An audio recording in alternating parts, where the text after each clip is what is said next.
এই লক্ষণগুলো যদি তোমার মধ্যে উপলব্ধি করতে পারো, তাহলে তুমি বুঝতে পারবে যে এই জন্মই তোমার মানুষ জন্মের শেষ জন্ম, অর্থাৎ তোমার মোক্ষ লাভের জন্ম তুমি পেয়ে গেছো।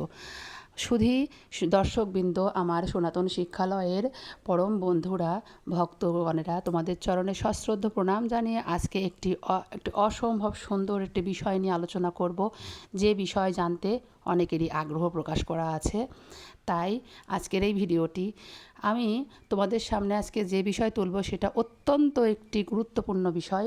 সেটা হলো কিভাবে বুঝবো যে আমাদের এই জন্মটাই শেষ জন্ম কিনা, বা কোন জন্ম পেলে বা কী ধরনের কর্ম দেখলে বুঝতে পারবো যে এই জন্মটা আমাদের শেষের জন্ম।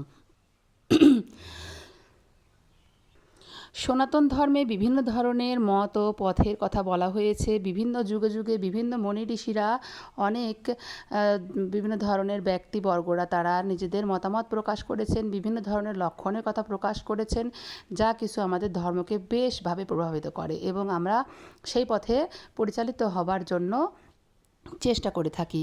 সেইগুলোর উপর ভিত্তি করে আমি আজকে তোমাদের সামনে বলবো যে কোন জিনিস আমরা যদি লক্ষ্য করি তাহলে বুঝতে পারবো আমাদের এই জন্মটাই শেষের জন্ম।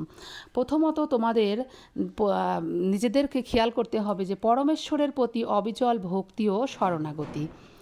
যখন কোনো আত্মার এটাই শেষ জন্ম হয়, তখন তার মন প্রাকৃতিকভাবেই সর্বদা ঈশ্বরের চিন্তায় মগ্ন থাকে।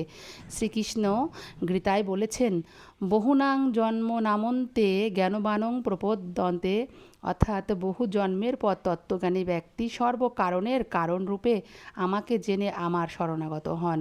এমন মহাত্মা অত্যন্ত দুর্লভ। অর্থাৎ ঈশ্বরের প্রতি নিঃশর্ত আত্মসমর্পণ এবং সব কিছুর মধ্যে ঈশ্বরকে দর্শন করাই হলো শেষ জন্মের সবচেয়ে বড় লক্ষণ। যদি তোমার মধ্যে এই লক্ষণটি প্রতিফলিত করতে দেখো, তাহলে তুমি ধরে নেবে এই জন্মটাই তোমার শেষ জন্ম। এবং প্রারব্ধ কর্মের ক্ষয় ও সমতা। মানুষের 3 ধরনের কর্ম থাকে: সঞ্চিত, আগামী এবং প্রারব্ধ কর্ম। সঞ্চিত কর্ম হলো সঞ্চয়, যে সকল পূর্বজন্মের সঞ্চয়। আগামী অর্থাৎ আসছে, আর প্রারব্ধ মানে চলছে, বর্তমান।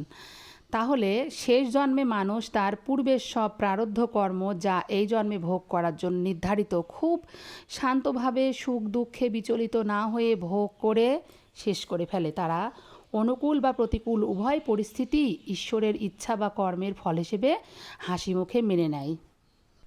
এরকম যদি কখনো দেখো নিজেদের ভিতরে, তাহলে বুঝবে যে এই জন্মটাই তার শেষের জন্ম।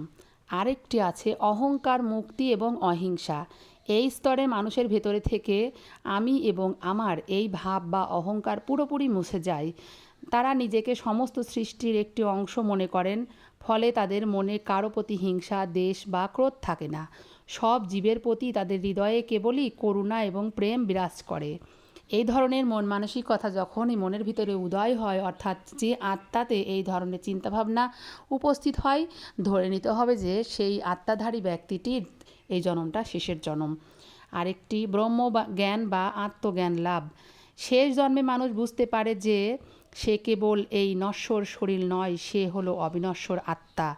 উপনিষদ অনুসারে যখন কারো মনে দৃঢ় উপলব্ধি আসে যে অহম ব্রহ্মাস্মি, অর্থাৎ আমি সেই পরম চৈতন্যের অংশ, তখন তার অজ্ঞানের অন্ধকার কেটে যায়। এই আত্মজ্ঞানই তাকে পুনর্জন্মের চক্র থেকে মুক্ত করে। অর্থাৎ এই ধরনের ব্রহ্মজ্ঞান বা আত্মজ্ঞান যখন কেউ লাভ করে, তখন বুঝে নিতে হবে যে তার এটাই শেষ জন্ম। কারণ ভগবান তাকে সেই জ্ঞান প্রদান করেছেন এবং জানার জন্য এবং সেই পথে ফেরার জন্য। মৃত্যুর সময়ে ঈশ্বরের স্মরণ। শাস্ত্রমতে জীবনের শেষ মুহূর্তের চেতনা নির্ধারণ করে পরবর্তী গতি কী হবে। গীতায় বলা হয়েছে, মৃত্যুর সময়ে যিনি কেবল পরমেশ্বরকে স্মরণ করতে করতে দেহ ত্যাগ করেন, তিনি সরাসরি মোক্ষ লাভ করেন এবং তাকে আর এই দুঃখময় পৃথিবীতে ফিরে আসতে হয় না। শেষ জন্মে মানুষের চিত্ত এতটাই শুদ্ধ থাকে যে মৃত্যুর সময়ে তাদের মন স্বয়ংক্রিয়ভাবেই ঈশ্বরের চরণে লীন হয়ে যায়।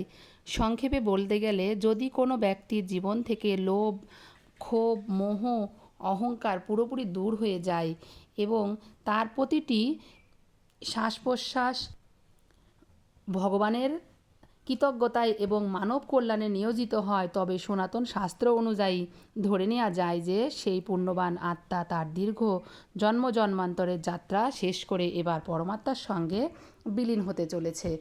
অর্থাৎ যখন আমাদের এই জীবাত্মাটি পরমাত্মাতে একান্ত রূপে মিলিত হবে, সেখানে কোনো রকমে থাকবে না লোভ, মোহ, মাৎসর্য, কোনো রকমের ইহজগতের খারাপ কোনো কিছু থাকবে না। তখন সেই জন্মটাই হবে শেষ জন্ম, এবং ভগবানের চরণে পুরোপুরি শরণাগত হবে এবং নিজের বলে কোনো অস্তিত্ব থাকবে না। নিজে হাতে সংসারের সব কিছুই করবে, অথচ সব কিছুই ভগবানের চরণে অর্পণ করে দেবে। এই ধরনের ব্যক্তি তার এই জন্মটাই শেষের জন্ম বলে ধরে নেওয়া যায়। এছাড়াও আরও অনেক গুণ আছে, সেসব গুণগুলো এই মুহূর্তে একটা ভিডিওতে দেওয়া সম্ভব নয়। অল্প কিছু দিলাম যেগুলো অত্যন্ত গুরুত্বপূর্ণ। তোমরা যদি পরবর্তীতে শুনতে চাও, জানতে চাও, তাহলে অবশ্যই আমি তোমাদের জন্য আরেকটি নতুন ভিডিও বানাবো। তবে তার জন্য তোমরা সম্পূর্ণ ভিডিওটি দেখবে এবং তোমাদের কমেন্টে মতামত লিখবে, তাহলে আমি তোমাদের জন্য নতুন কিছু পর্ব নিয়ে আসব। এবং তোমাদের ভালো লাগাটা এবং ভগবানের নাম এবং ভগবানের কীর্তন, ভগবানের কথা প্রচার করাই আমার এই চ্যানেলের মূল উদ্দেশ্য। আর ভগবানের ভক্তদের উদ্দেশ্যে একটা কথাই বলবো, তোমরা অবশ্যই নিজেদের কল্যাণের জন্য ভগবানের শরণাগত হও এবং ভগবান তোমাদের অবশ্যই কল্যাণ করবে, মঙ্গল করবে। এই কামনায় আজ আমি আজকের আলোচনা এখানেই বিশ্রাম দিচ্ছি। সবাই ভালো থেকো। আবার সামনে দিন কোনো একটা নতুন ভিডিও নিয়ে তোমাদের সঙ্গে আসবো। সবাই কমেন্টে লিখো রাধে রাধে।